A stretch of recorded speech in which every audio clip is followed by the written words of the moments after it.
అత్యంత దారుణంగా కోతలు విధించినారు. ఆడబిడ్డ నిధి లేదు. రైతు భరోసా 20,000 రూపాయలు ఇస్తానని చెప్పాడు. ఇప్పటికి 40,000 రూపాయలు ఇచ్చి ఉండాలా, ఒక్క పైసా కూడా ఇవ్వలేదు. యువతకు ఉపాధి దొరికేంత వరకు 3,000 రూపాయల వృత్తి ఇస్తానన్నాడు, ఒక్క రూపాయి ఇవ్వలేదు. ఆరోగ్యశ్రీ పూర్తిగా సర్వనాశనం చేశాడు.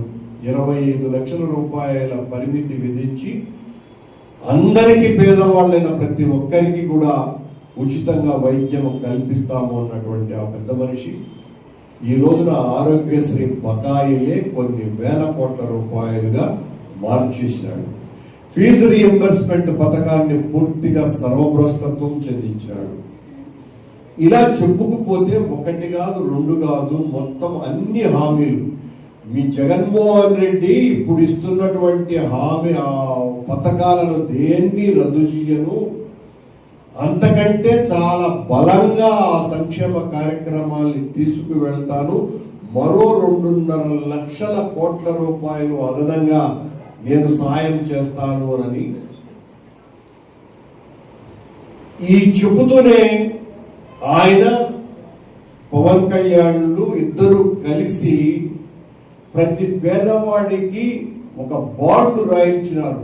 ఫోన్ల ద్వారా ఓటీపీతో నంబర్ ఇచ్చి ఆ ఓటీపీ నొక్కిన తర్వాత అదో మీకు అంటే మీ ఇంట్లో 4 పిల్లలు ఉంటే 4కి 15,000 వస్తాయి, మీ ఇంట్లో నిరుద్యోగ భృతి ఇంత వస్తుంది, మీ ఇంట్లో మరొక పథకం ఇంత వస్తుంది, ఆడబిడ్డకు నిధి ఇంత వస్తుంది అని చెప్పి స్వహస్తాలతో ప్రతిజ్ఞ చేస్తున్నాం, ప్రమాణం చేస్తున్నామని దాదాపు 2 కోట్ల మందికి ఈ బాండ్లను అందించినారు ఫోన్ల ద్వారానే.